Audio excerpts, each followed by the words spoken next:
And Julia Manchester, national political reporter for The Hill, joins us now. Julia, thank you for being here. Less than 50 days in office. Pretty shocking. Was this expected at all? Did we see this coming? That's a good question. And just to give viewers sort of a historical, bird's eye view of what is happening, she is the shortest serving prime minister in British history. I think George Canning, who served in 1827, previously held that record. He died after 5 months in office. So this is huge. Look, I think it is in a way surprising to us in the United States. I think we had definitely seen there was turmoil happening in the UK government, especially with those proposed tax cuts, especially as we are seeing global inflation, as the UK central bank at one point had to intervene. So there was definitely signs of turmoil. However, I think it's shocking that even though in the parliamentary system like the United Kingdom, how you see prime ministers maybe sometimes serve for shorter or longer tenures than we see leaders here in the US serve, it was shocking to see a leader leave after 44 days. But Kelly, I really have to say, looking at this is just evidence of really a post-Brexit world in the United Kingdom and really how much turmoil there is in British politics.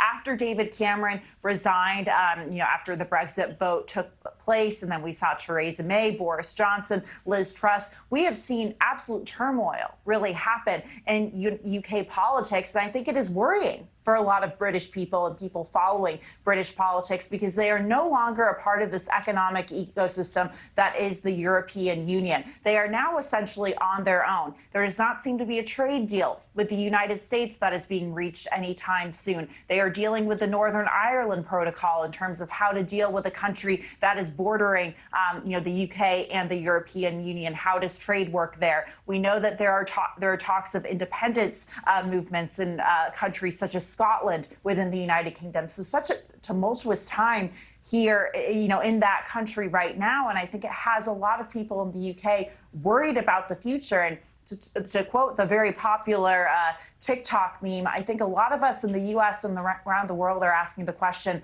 what on earth is happening in the House of Commons right now? And you're so right, Julia. There was a lot leading up to this. And thank you for running through some of the context there. Can you explain Truss's political positions? What was her main agenda in your view? Right. So Liz Truss was a part of the Conservative Party. They are considered on the right leaning part of the political spectrum in the United Kingdom, whereas the Labour Party is certainly on the left side of that spectrum.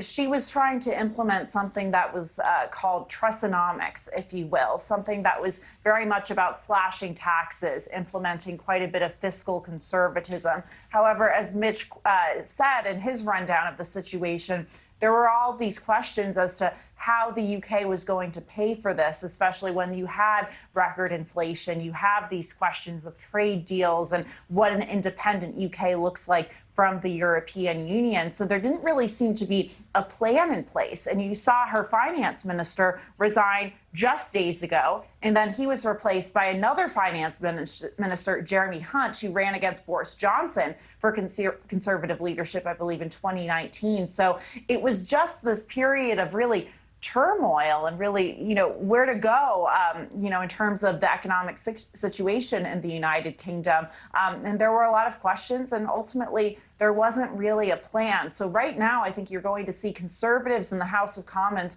really scrambling to find a successor for Liz Truss. I think they want to find someone who is more popular than she is. I'm looking at some of her polling numbers that showed her in the negatives in the United Kingdom. So for the Conservative Party really to save face at this point, they need to find someone who is better standing with the British people, because right now I would say that the party as a whole is really sinking in its popularity and losing credibility. Well, that makes a lot of sense. And we have about 15 seconds left, Julia. So what does this mean for U.S. and British relations? Look, I don't know if it necessarily impacts a potential trade deal between the U.S. and the U.K. We know that British and American leaders said during Biden's meeting with Liz Truss last month that there didn't seem to be an imminent trade deal on the horizon. However, I think this is something that the U.S. Leaders are going to be watching closely, because we know that there is this special relationship, not to use a cliche, but special relationship between these two countries on both sides of the Atlantic. All right, Julia Manchester breaking it all down for us. Thank you. Thank you for watching. Go to newsnationnow.com to find NewsNation on your television provider. And don't forget to click the red subscribe button below to get more of NewsNation's fact-driven, unbiased coverage.